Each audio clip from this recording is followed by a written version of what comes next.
Hello, আসসালামু আলাইকুম প্রিয় ভাই বোনেরা, কেমন আছেন? নিশ্চয়ই ভালো আছেন।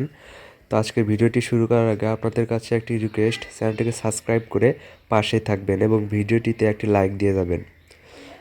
সরকারি চাকরিজীবীদের প্রথম পে কমিশনের ন্যূনতম বেতন ছিল 55 টাকা।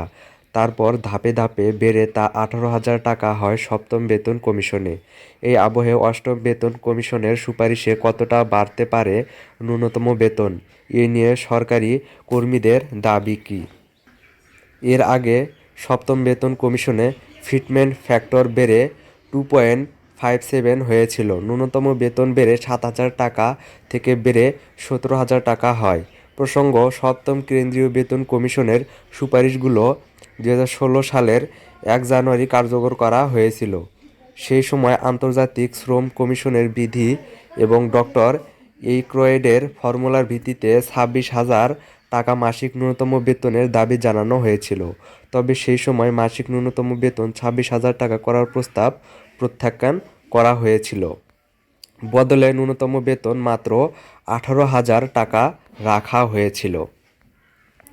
এদিকে সম্প্রতি জেসিএম স্টাফ সাইট সচিবের দাবি অনুযায়ী অষ্টম বেতন কমিশনের ন্যূনতম বেতন 50,000-এর গণ্ডি ছাড়িয়ে যাওয়া উচিত। দাবি মতে, যদি এবার ফিটমেন্ট ফ্যাক্টর 2.86 করা হয়, তাহলে কেন্দ্রীয় সরকারি কর্মীদের ন্যূনতম বেতন 70,990 টাকা থেকে বেড়ে 51,451 টাকা হয়ে যেতে পারে।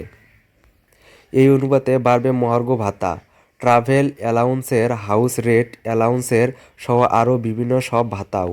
উল্লেখ্য, দেশে প্রথম বেতন কমিশন গঠিত হয়েছিল 1946 সালে। এরপর তৃতীয়, চতুর্থ এবং পঞ্চম বেতন কমিশনে বলা হয়েছিল বেতন বৃদ্ধি স্থায়ী কোনো ব্যবস্থা কার্যকর করা হোক, আর সপ্তম বেতন কমিশনে সুপারিশ করা হয়েছিল বেতন বৃদ্ধির জন্য 10 বছর অপেক্ষা কোনো প্রয়োজন নেই।